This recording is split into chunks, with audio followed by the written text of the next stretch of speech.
Ах, печален посмотрю на могилу, де схоронил маму мою примилу. Серце горить, лиш печаль в нем владіє, влажні глаза горька слеза заліє. Хто потерял больше блага, як то я?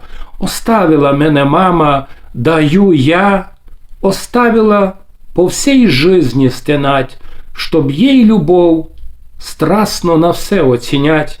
Льються слези, горько плачу, ридаю, маму зову і напрасно глядаю.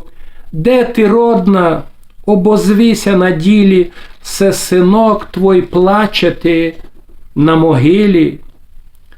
Ти не слышиш ни чужий ребячий глас, не проснешся на стон його, хоть на час, солоденько лоно твоє застигло, да не уздриш чадо твоє унило.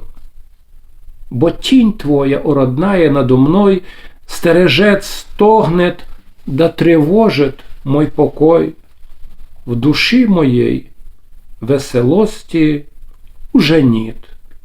Унила мені моя душа і весь світ.